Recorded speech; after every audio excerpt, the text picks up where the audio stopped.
नमस्कार दोस्तों, आज का हमारा टॉपिक है कॉन्स्टिट्यूएंट असेंबली, संविधान सभा। इसके बारे में विस्तार से चर्चा करेंगे कि किस तरीके से संविधान सभा का निर्माण हुआ, उसका ऐतिहासिक बैकग्राउंड क्या था, इसके इलेक्शंस कैसे होते हैं और इसके अलावा इसमें कितना समय लगा, कौन कौन सी कमिटीज थी, किसकी रिकमेंडेशन पर इसका निर्माण किया गया। तो स्टार्ट करते हैं। सबसे पहले हम कॉन्स्टिट्यूएंट असेंबली, इसके ऐतिहासिकता या बैकग्राउंड की जब हम बात करेंगे बेटा, तो सबसे पहले एम.एन. रॉय, मानवेंद्र नाथ रॉय ने 1934 में इसके लिए प्रस्ताव दिया था। तो first proposed in 1934 by M N. Roy. इसके बाद सेकंड देखते हैं तो 1935 में कांग्रेस पार्टी ने संविधान सभा की डिमांड रखी। नेक्स्ट 1940 में जो अगस्त ऑफर, जिसे हम अगस्त प्रस्ताव के नाम से जानते हैं, 1940 में आया था। इसमें पहली बार ब्रिटिश ने इसे स्वीकार किया था। 1946 ये बहुत इंपॉर्टेंट ईयर है बेटा आपके लिए, और इसके अंतर्गत सबसे पहली बार कैबिनेट मिशन ने संविधान सभा के इलेक्शंस की बात की तथा एक संविधान सभा के निर्माण के लिए प्रस्ताव दिया। और जो इलेक्शन होंगे इसके, वो इनडायरेक्ट इलेक्शन होंगे, यानी कि अप्रत्यक्ष निर्वाचन होगा। इसके द्वारा प्रत्यक्ष चुनाव नहीं होना है। और जो इसकी मेथड या प्रक्रिया है इलेक्शन की, वो है single transferable vote of proportional representation.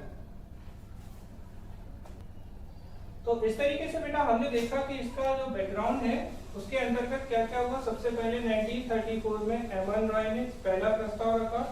Congress के द्वारा 1935 में इसके लिए प्रस्ताव रखा गया। अगस्त प्रस्ताव या अगस्त ऑफर में 1940 में सबसे पहले ब्रिटिश ने इसे स्वीकार किया, और उसके बाद 1946 में कैबिनेट मिशन ने इसके लिए इनडायरेक्ट इलेक्शन या अप्रत्यक्ष निर्वाचन के लिए स्वीकारोक्ति दी। और फिर इसकी जो प्रक्रिया या मेथड था वो single transferable vote of proportional representation. इसका हिंदी में अर्थ होता है एकल संक्रमणीय आनुपातिक मत पद्धति। हम लोग बात कर रहे थे कॉन्स्टिट्यूएंट असेंबली के इलेक्शंस की। तो इलेक्शन में मैंने आपको बताया था कि अप्रत्यक्ष इलेक्शन होता है।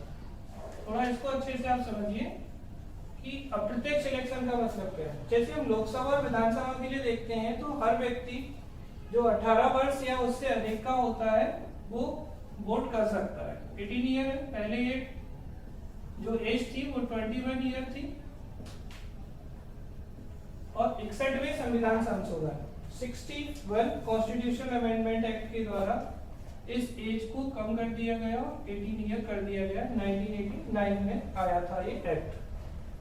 तो यहाँ पर बेटा अप्रत्यक्ष निर्वाचन था। कैसा था? अप्रत्यक्ष, मतलब प्रत्येक व्यक्ति यहाँ पर वोट नहीं कर रहा था। ये बात आपको अच्छे से ध्यान रखना है। ये क्वेश्चन एग्जाम में पूछा जा चुका है। इसके अलावा एक और बात यहाँ पे आपको याद रखनी है कि वयस्क मताधिकार, एडल्ट फ्रेंचाइजी, यानी कि वयस्क मताधिकार भी नहीं था। क्या नहीं था बेटा? वयस्क मताधिकार नहीं था, यानी कि अप्रत्यक्ष निर्वाचन था, प्रत्यक्ष निर्वाचन नहीं था।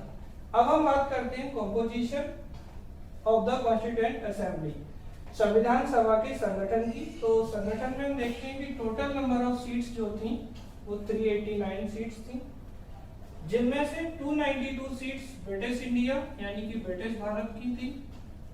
ब्रिटिश भारत वो क्षेत्र था उस समय का जिस पर ब्रिटेन का या ब्रिटिश ईस्ट इंडिया कंपनी का कब्जा था। 4 सीट कमिश्नरी क्षेत्रों से थी। 4 सीटें जो थी बेटा वो कहां से थी? कमिश्नरी एरियाज या कमिश्नरी क्षेत्र से थी। और 93 सीट्स जो थी वो प्रिंसी स्टेट्स यानी कि देसी रियासतों से थी। टोटल कर लेते हैं 292 प्लस 4 296 प्लस 93, यानी कि टोटल जो हमारा आता है 389। तो जब हमारी संविधान सभा का गठन हुआ उस समय टोटल सीट्स कितनी थी? 389 थी। और प्रत्येक सीट के लिए कम से कम 10 लाख जनसंख्या चाहिए थी। मतलब एक सीट पर कितनी जनसंख्या होनी चाहिए थी, या ऐसे कह सकते हैं कि 10 लाख की जनसंख्या पर 10 लाख पॉपुलेशन पर एक सीट डिसाइड होती थी। क्लियर है?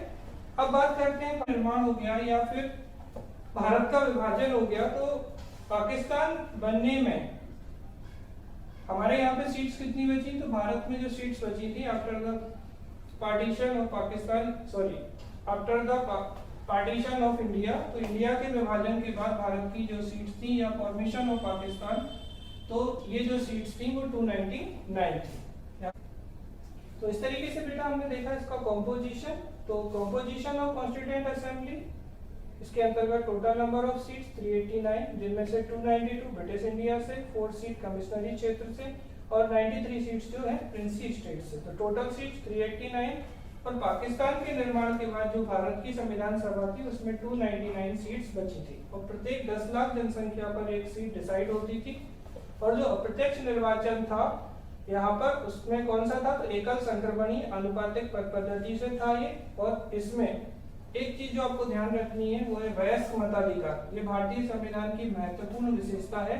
इसका मतलब होता है कि कोई भी व्यक्ति जो 18 वर्ष या उससे अधिक का होता है तो एक व्यक्ति एक वोट, मतलब उस व्यक्ति को वोट डालने का अधिकार यहाँ पर प्राप्त होता है। पहले यह उम्र 21 वर्ष या 21 ईयर थी, जो कि 61 कॉन्स्टिट्यूशनल अमेंडमेंट एक्ट 61वें संविधान संशोधन अधिनियम 1989 के द्वारा 21 से घटाकर 18 वर्ष कर दी गई थी। वर्तमान में वयस्क मताधिकार की आयु 18 ईयर है। ये क्वेश्चन आपके एग्जाम में पूछा जा चुका है, तो इसे आप याद रखेंगे। तो अभी तक बेटा हम लोगों ने देखा कि सबसे पहले इसका हिस्टोरिकल बैकग्राउंड, फिर इसका कंपोजिशन कि किस तरीके से कंपोजिशन था। अब हम बात करते हैं सिटिंग्स यानी कि बैठक। तो कौन कौन सी बैठकें हुई, तो सबसे पहले जो बैठक हुई थी, फर्स्ट सिटिंग जो हुई थी वो 9 दिसंबर 1946 को हुई थी। इस बैठक में जो अध्यक्ष थे, पहली चीज आपको ध्यान रखनी है, अस्थायी अध्यक्ष। कैसे अध्यक्ष थे, टेम्परेरी प्रेसिडेंट डॉक्टर सच्चिदानंद सिन्हा। तो अस्थायी अध्यक्ष थे, 9 दिसंबर 1946 को हुई। इसके बाद दूसरी जो बैठक हुई है वो 11 दिसंबर 1946 को हुई है और इसमें बेटा अस्थायी नहीं थे, परमानेंट जो आपके थे स्थायी अध्यक्ष वो थे डॉक्टर राजेंद्र प्रसाद। तो ये आपको अच्छे से ध्यान रखना है कि पहले स्थायी अध्यक्ष या परमानेंट प्रेसिडेंट कौन थे, तो 11 दिसंबर 1946 की बैठक में डॉक्टर राजेंद्र प्रसाद बने थे। उसके बाद तीसरी बैठक 13 दिसंबर 1946 को हुई और यहाँ पर आया है ऑब्जेक्टिव रेजोल्यूशन मींस उद्देश्य प्रस्ताव, और इसे कौन लेके आए थे, तो जवाहरलाल नेहरू। जवाहरलाल नेहरू लेके आए थे इसको, तो ये आपको अच्छे से ध्यान रखनी है। अब हम इसके बाद जो उद्देश्य प्रस्ताव या ऑब्जेक्टिव रेजोल्यूशन आया था ये 22 जनवरी 1947 को पास हो गया था और इसी के बाद ये बन जाता है भारतीय संविधान की प्रस्तावना। रिवाइज करें फिर, फर्स्ट बैठक 9 दिसंबर 1946, अस्थायी अध्यक्ष डॉक्टर सच्चिदानंद सिन्हा। 11 दिसंबर 1946 डॉक्टर राजेंद्र प्रसाद स्थायी अध्यक्ष। 13 दिसंबर 1946 उद्देश्य प्रस्ताव या objective resolution bye Jawaharlal Nehru और पास 22 जनवरी 1947। आसानी से आप कर सकते हैं 9, 2, 11, 2, 13, तो 9, 11 और 13 दिसंबर है, 1946 है। टोटल टाइम पीरियड की बात करते हैं तो संविधान सभा के निर्माण में या संविधान के निर्माण में, सभा नहीं कहेंगे, टोटल संविधान के निर्माण में 2 ईयर 11 मंथ और 18 डेज का टोटल टाइम लगा था। 2 साल 11 महीने और 18 दिन का टाइम लगा था और टोटल अमाउंट जो इस पे खर्च हुआ है वो 64 लाख था। सभा की पहली बैठक 9 दिसंबर 1946 को, दूसरी बैठक 11 दिसंबर 1946 को, तीसरी बैठक 13 दिसंबर 1946 को आई और 13 दिसंबर को उद्देश्य प्रस्ताव या ऑब्जेक्टिव रेजोल्यूशन आया। अब हम आपको बताते हैं संविधान सभा के कॉन्स्टिट्यूशनल एडवाइजर, संवैधानिक सलाहकार। ये क्वेश्चन कई बार एग्जाम में आया है तो आपको याद रखना है VN राव। इनका पूरा नाम था सर वेनेगल नरसिंह राव। ठीक है, अब हम बात करते हैं टोटल आर्टिकल्स की। तो भारत के संविधान में कुल जो आर्टिकल्स हैं वो है 395 भाग या पार्ट, 22 पार्ट्स हैं और शेड्यूल्स या अनुसूचियां। जब मूल संविधान बना था तो टोटल 8 अनुसूचियां थी। वर्तमान में इनकी संख्या 12 है, यानी कि वर्तमान में 12 अनुसूचियां हैं। अब अडॉप्ट, तो कब हमने इसे आत्मार्पित किया? 26 नवंबर 1949 को हमने इसे आत्मार्पित किया और इसीलिए 26 नवंबर को हम लॉ डे या फिर विधि दिवस के रूप में भी मनाते हैं। केम इनटू फोर्स, ये कब पारित होने के बाद ये अस्तित्व में कब आया या कब लागू हुआ? तो ये 26 जनवरी 1950 से ये पूरे भारत में लागू हो गया और इसी दिन हमने रिपब्लिक डे मनाना स्टार्ट कर दिया।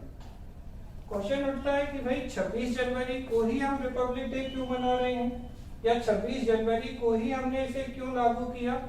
तो इसके पीछे थोड़ी सी ऐतिहासिकता आपको जाननी होगी कि जो 1929 में एक लाहौर अधिवेशन हुआ था कांग्रेस का, उस लाहौर अधिवेशन में ये डिसाइड किया गया था कि प्रत्येक वर्ष 26 जनवरी 1930 से हम स्वाधीनता दिवस या स्वतंत्रता दिवस मनाएंगे।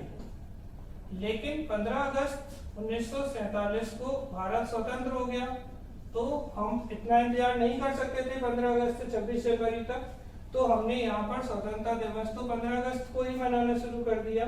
लेकिन इस दिन की याद में जो हम हर साल 26 जनवरी को स्वाधीनता दिवस या स्वतंत्रता दिवस मना रहे थे, उसकी याद में हमने अपने संविधान को 26 जनवरी 1950 से पूरे तरीके से लागू किया और इसके बाद इसे रिपब्लिक डे के रूप में मनाने लगे। अब बात आती है कि रिपब्लिक डे क्या होता है या रिपब्लिक क्या होता है। तो रिपब्लिक का मतलब होता है बेटा यहाँ पर कि ऐसा देश जिसका जो शासक है वो कैसा हो, नॉमिनेट नहीं हो, इलेक्टेड हो। तो याद रखना, हेड ऑफ द स्टेट या राज्य का जो प्रमुख होगा वो कैसा होना चाहिए, इलेक्टेड होना चाहिए, निर्वाचित। और अगर किसी देश का प्रमुख निर्वाचित होता है तो वो देश रिपब्लिक कंट्री कहलाती है। हम एग्जांपल देखें तो भारत एक रिपब्लिकन कंट्री है, लेकिन ब्रिटेन रिपब्लिकन कंट्री नहीं है, जबकि यूएसए रिपब्लिकन कंट्री है। क्यों? क्योंकि भारत में और यूएसए में जो इनके हेड हैं वो इलेक्टेड होते हैं। तो इस तरीके से बेटा हमने संविधान सभा का ऐतिहासिक जो थी ऐतिहासिकता, इसकी हिस्टोरिकल बैकग्राउंड देखा कि कैसे कैसे इसकी डिमांड की गई, फिर इसके लिए कौन कौन सी बैठकें की गई, इसकी स्ट्रक्चर क्या थी और इसमें कितने पार्ट हैं। तो ये इस तरीके से आपका कंप्लीट हो जाता है कॉन्स्टिट्यूएंट असेंबली। इसके बाद हम नेक्स्ट जो वीडियो रहेगा हमारा, उसमें हम इसके आगे का देखेंगे। Thank you.